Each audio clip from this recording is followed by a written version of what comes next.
உங்கள் அனைவருக்கும் என்னுடைய அன்பான வணக்கத்தை, மகிழ்ச்சியை, நன்றியை நான் தெரிவித்துக் கொள்ள விரும்புகிறேன்.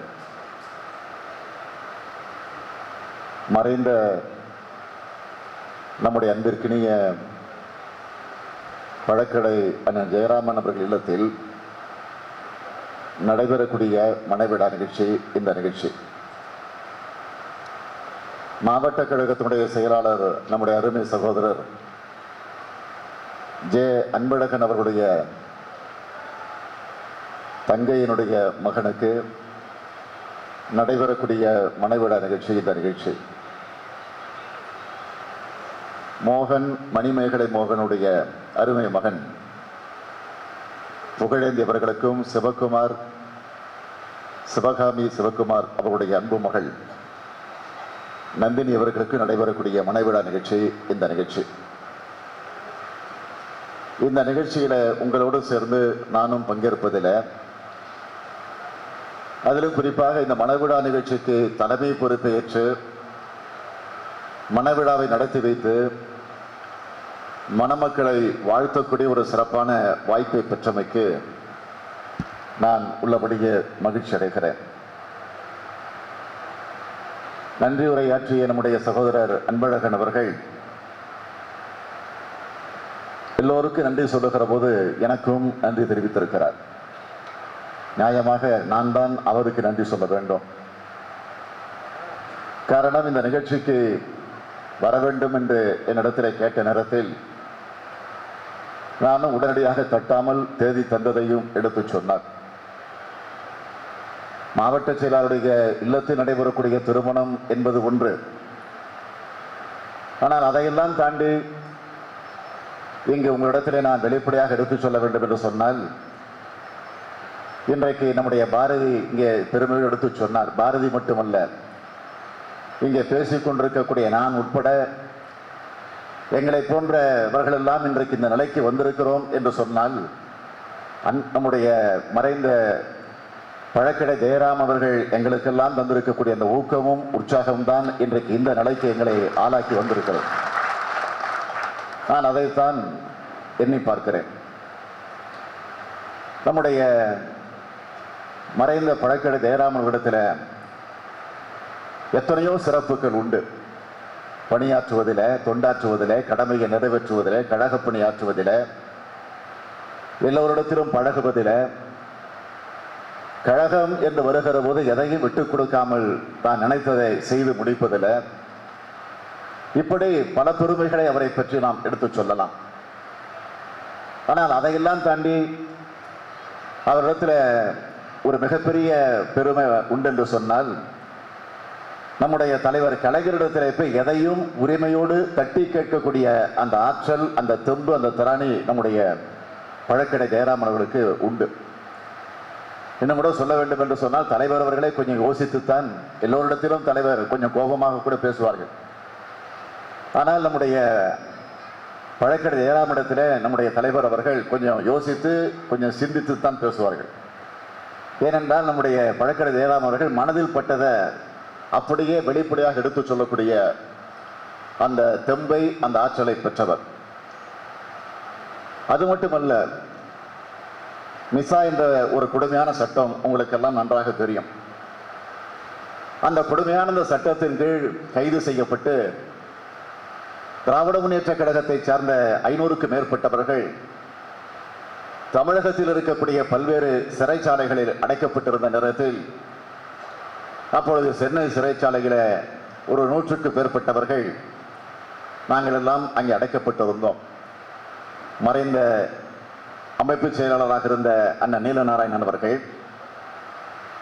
நாடாளுமன்ற உறுப்பினராக இருந்த ஆசித்தம்பி அவர்கள், மறைந்த நம்முடைய மதிப்பிற்குரிய மத்திய அமைச்சராக இருந்த முரசொலி மாறன் அவர்கள், அதே போல இன்றைக்கு நம்மிடத்தில் இருக்கக்கூடிய அண்ணன் ஆர்காட்டார் அவர்கள், இப்படி 500க்கும் மேற்பட்டவர்கள் தமிழக சிறைச்சாலையில் அடைக்கப்பட்டிருந்தாலும், சென்னை சிறைச்சாலையில் எங்களை போன்றவர்கள் 100 பேர் அடைக்கப்பட்டிருந்தோம். அதில் நானும் அந்த சிறையில் அடைக்கப்பட்டிருந்தேன்.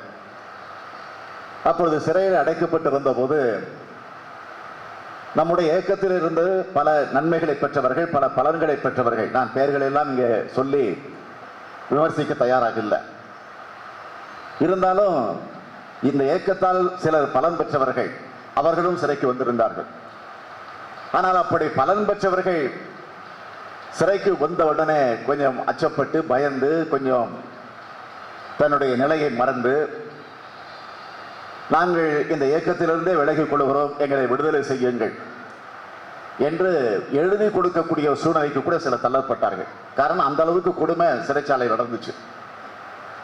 ஆனால் என்ன கொடுமைகள் நடந்தாலும் எப்படிப்பட்ட அச்சுறுத்தல் வந்தாலும் நாங்கள் இந்த இயக்கத்தை காட்டி கொடுக்க மாட்டோம், தலைவர் கலைஞர் அவர்களுக்கு என்றைக்கு விசுவாசமாக இருப்போம் என்ற அந்த வரிசையில ஒரு சிலர் இருந்தார்கள் சொன்னால் அதில் முதல் இடத்தில் இருந்தவர் யார் என்று கேட்டால் நம்முடைய பழக்கடை ஜெயராமன் அவர்கள் என்பதை நான் இங்கே பெருமையோடு குறிப்பிட்டு காட்ட விரும்புகிறேன். இன்னும் கூட நான் வெளிப்படையாக சொல்ல வேண்டும் என்று சொன்னால் எங்களை போன்றவர்கள் தெம்போடு இருப்பதற்கு காரணமாக இருந்தவர் தான் நம்முடைய பழக்கடை ஜெயராமன் அவர்கள். அதையெல்லாம் நான் இன்றைக்கு எண்ணி பார்க்கிறேன். ஆக அப்படிப்பட்ட அவருடைய குடும்பத்தில் அவருடைய அருமை மகனாக விளங்கிக் கொண்டிருக்கக்கூடியவர் இன்றைக்கு மாவட்ட கழகத்தினுடைய செயலாளராக இருக்கக்கூடிய அன்பழகன் அவர்கள். ஆக அவருடைய தங்கையினுடைய மகனுக்கு நடைபெறக்கூடிய இந்த மணவிழா நிகழ்ச்சியில உங்களோடு சேர்ந்து நானும் பங்கேற்பதில் மகிழ்ச்சி அடைகிறேன், பெருமைப்படுகிறேன். மணமக்களை வாழ்த்துக்கிற நேரத்தில் நான் மணமக்களுடைய பெயருக்கு பின்னால் இருக்கக்கூடிய அந்த படிப்பு பட்டதாரிகளாக இன்றைக்கு விளங்கிக் கொண்டிருக்கக்கூடிய நிலையில் இருக்கக்கூடிய அந்த டிசிக்னேஷன் போடப்பட்டிருக்கு. ஆக அவர்கள் படித்த அந்த படிப்பு அதில் குறிப்பிடப்பட்டிருக்கிறது. நான் அதை எண்ணி பார்க்க ஒரு காலத்தில் பிற்படுத்தப்பட்ட தாழ்த்தப்பட்ட ஒடுக்கப்பட்டிருக்கக்கூடிய நசுக்கப்பட்டிருக்கக்கூடிய சமுதாயத்தில் பிறந்திருக்கக்கூடிய குடும்பத்தில் பிறந்திருக்கக்கூடிய பிள்ளைகள் இது போன்ற படிப்புகளை படிக்க முடியுமா என்று கேட்டால் முடியாது. உயர்ந்த குலத்திலே பிறந்திருக்கக்கூடியவர்கள், உயர்ந்த ஜாதிகளை பிறந்திருக்கக்கூடியவர்கள், அவர்களுக்குத்தான் அந்த உரிமை அந்த காலத்தில் இருந்துச்சு. ஆனால் அந்த நிலைகள் எல்லாம் மாறி பிற்படுத்தப்பட்ட சமுதாயத்தை சார்ந்தவர்கள், தாழ்த்தப்பட்ட சமுதாயத்தை சார்ந்திருக்கக்கூடியவர்கள், ஒடுக்கப்பட்ட இனத்தில் பிறந்திருக்கக்கூடியவர்களும் இது போன்ற படிப்புகளை படித்து பட்டதாரிகளாக வரக்கூடிய ஒரு சூழல் இன்றைக்கு உருவாகி இருக்கிறது என்று சொன்னால் அதற்கு காரணக்கர்த்தாக இருந்த தலைவர்கள் யார் என்று கேட்டால் திராவிட இயக்கத்தினுடைய தலைவர்கள் தான் இருந்திருக்கிறார்கள் என்பதை தயவு செய்து நீங்கள் மறந்துவிடக்கூடாது. ஆனால் அந்த திராவிட இயக்கத்தை பார்த்து இன்றைக்கு கேலி பேசக்கூடிய கிண்டல் பேசக்கூடிய நிலைகள் எல்லாம் இன்றைக்கு நாட்டிலே வந்து கொண்டிருக்கிறது. ஆக இதை நீங்கள் புரிந்து கொண்டாக வேண்டும். இன்றைக்கு நாட்டில் இருக்கக்கூடிய சூழ்நிலைகளை பற்றி நான் அதிகம் உங்களுக்கு எடுத்துச் சொல்ல வேண்டிய அவசியம் இல்லை. நம்முடைய மாவட்ட செயலாளர் இங்கே நன்றி உரை ஆற்றுகிற போது குறிப்பிட்டு சொன்னார், இன்னைக்கு தமிழ்நாட்டில் ஒரு முதலமைச்சர் இருக்கிறார்.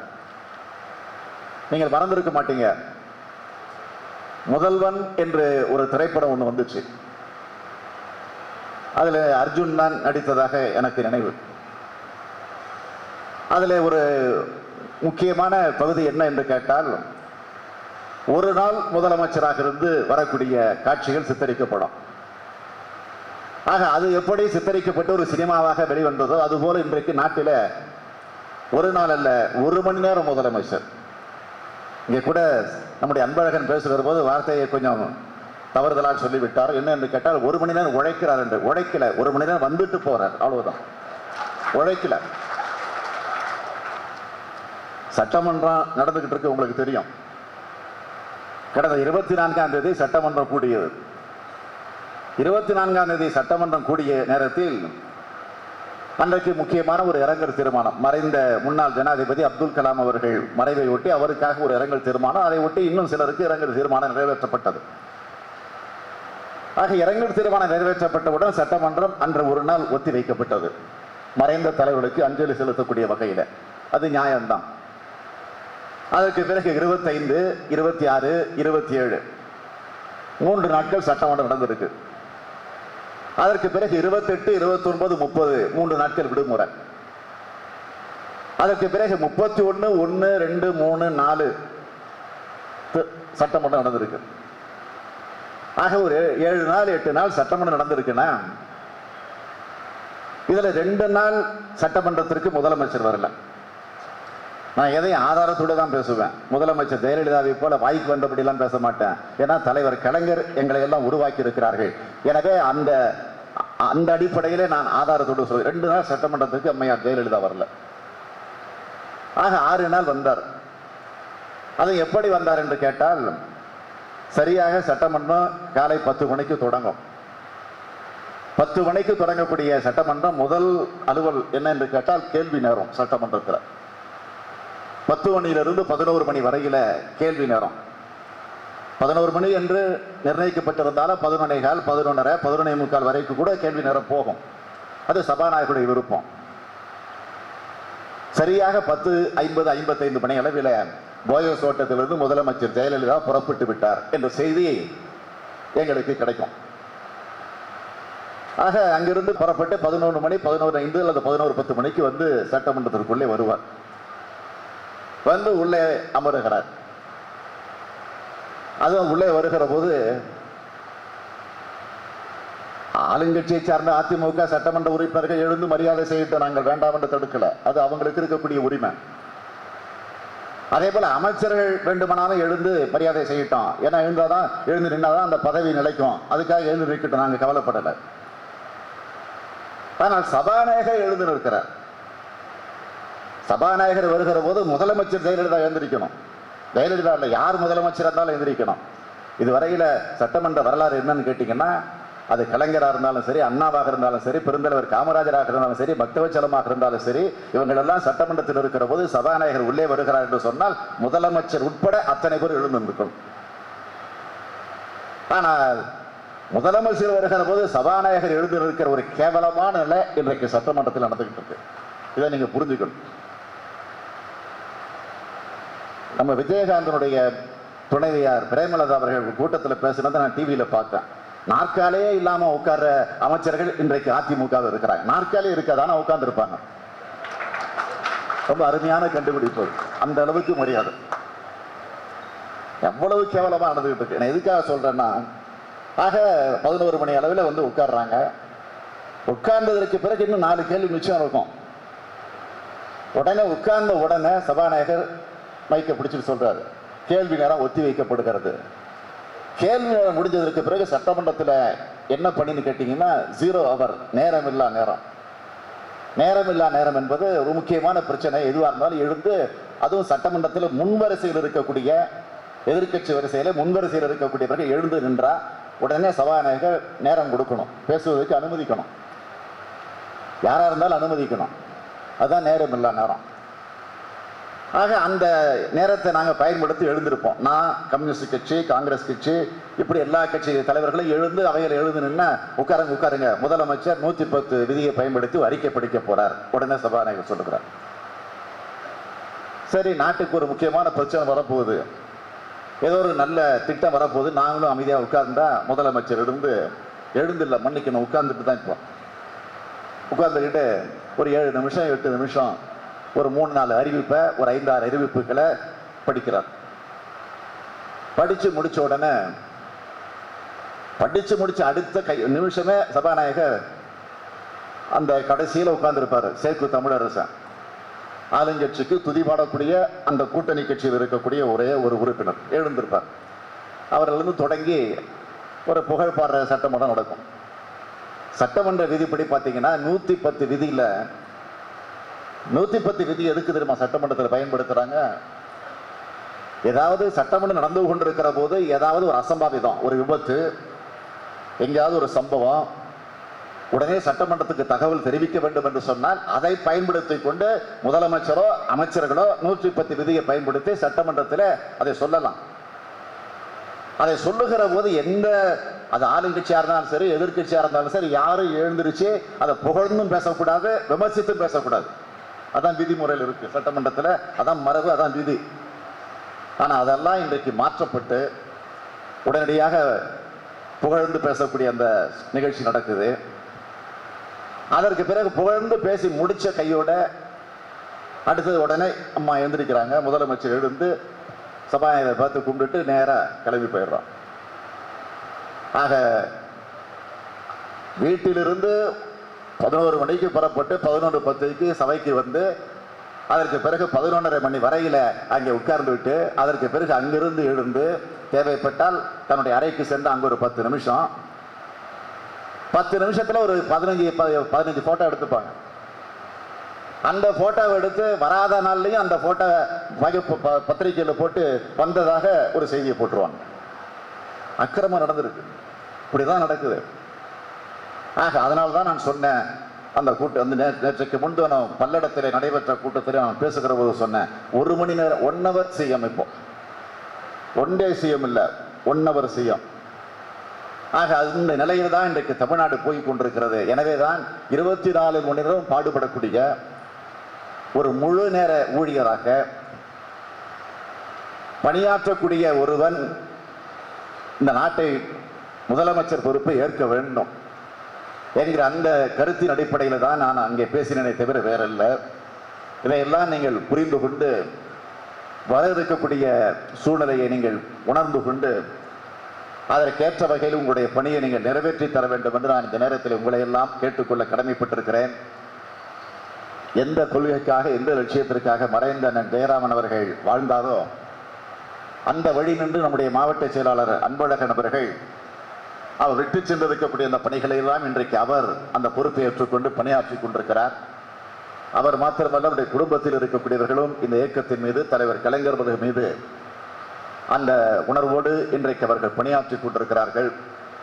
அப்படி பணியாற்றுகிற அந்த குடும்பத்தில் இன்றைக்கு நாமெல்லாம் இந்த மணவிழா நிகழ்ச்சியிலே பங்கேற்று மனக்கோலம் கொண்டிருக்கக்கூடிய நம்முடைய மணமக்களை வாழ்த்துவதில், போற்றுவதில் பெருமைப்படுகிறோம், மகிழ்ச்சி அடைகிறோம்.